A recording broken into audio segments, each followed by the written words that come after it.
Bonjour, bonjour tout le monde. Alors, une petite vidéo, toujours dans le cadre du défi de James Bean, Challenge Mindset,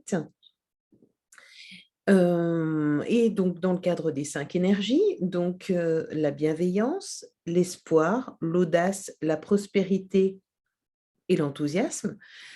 Cette fois-ci, j'ai décidé de vous parler de la bienveillance.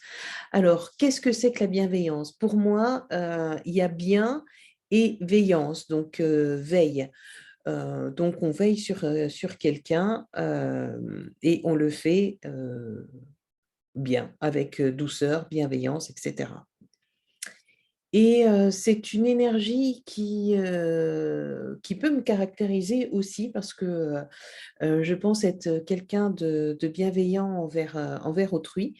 Euh, Par contre, un petit peu moins envers moi-même. C'est pour ça que voilà, j'incarne cette énergie aux trois quarts, mais pas entièrement. Et il est très important d'être bienveillant envers soi-même. Envers les autres, c'est très bien, mais si on est trop bienveillant envers les autres, c'est un petit peu être trop gentil, trop con, hein, on peut le dire. Après tout, voilà, excusez-moi pour le gros mot, mais c'est un petit peu ça. Et du coup, si on fait passer tout le temps les autres avant soi-même, eh bien, on a tendance à s'oublier. En psychologie, on peut appeler ça même de développer un faux self, c'est-à-dire qu'on se fabrique une identité qui n'est plus la nôtre finalement, et puis on s'adapte et on se suradapte, et du coup, on développe de mauvais comportements, et c'est pas super, super non plus pour la santé, pour le stress, etc. On n'est pas à la bonne place, en fait. On n'occupe pas la place que l'on mériterait d'avoir, en tout cas. On n'est pas vraiment soi-même. Donc, c'est pour ça que être bienveillant envers les autres, oui. Et être bienveillant envers soi-même aussi. Et dans ce cadre de la bienveillance, on parlait aussi du couple. Excusez-moi, vous avez vu un geste brusque, mais c'est mon chat qui était en train de faire tomber un verre, donc, et qui n'a pas fini. Donc voilà, je vais prendre, excusez-moi pour ça, je vais prendre ma bouteille d'eau, que voici, que voilà, voilà. Et pour pas que le chat fasse tomber l'eau sur l'ordinateur, ce serait dommage. Alors, du coup, qu'est-ce que je vous disais? Oui, donc la bienveillance, et c'était aussi la semaine du couple. Euh, donc, eh ben, je dirais que c'est pareil. J'avais une phrase que j'aime bien souvent me dire. Est-ce que tu t'épouserais toi-même? Bonne question, n'est-ce pas?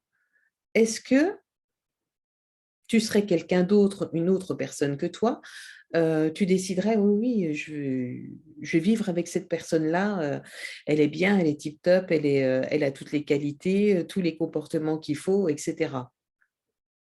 Ben, en s'auto-analysant, des fois, on se dit, ah, il y a ça, ça et ça, je ne supporterais pas de vivre avec une personne comme ça.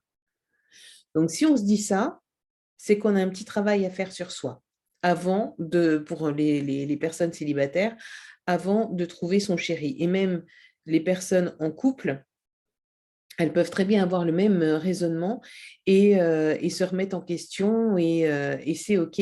Parce qu'en fait, si on attend de l'autre, de son conjoint, qui comble les failles, qui comble les manques, qui comble les vides,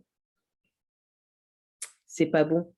On n'attend pas à ce que le conjoint soit l'infirmier, le psy, le je ne sais pas quoi, ça ne marche pas. Ça, c'est la porte ouverte pour rencontrer des personnes toxiques, des pervers narcissiques, etc.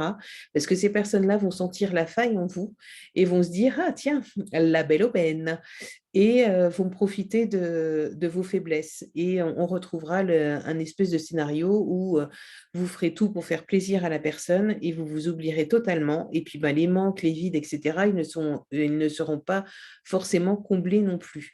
Donc c'est pour ça qu'il faut apprendre à vivre avec soi-même pour avoir une relation beaucoup plus sereine et harmonieuse avec son conjoint. Il restera en fait, vu que vous vous acceptez, vous vous aimez tel que vous êtes, euh, et ben les partages que vous ferez avec la personne qui partage votre vie, ben, ce sera des moments de complicité, de connexion, etc. Bon, il y aura certainement des petits coups de gueule de temps en temps, ça fait aussi partie de la vie, mais avec beaucoup plus de respect et ce sera une relation beaucoup plus bienveillante quelque part et puis mature, ce sera peut-être le véritable amour. C'est tout ce que je vous souhaite en tout cas, beaucoup de bienveillance envers vous et envers vos proches après. À bientôt pour une prochaine vidéo. Ciao, ciao les amis.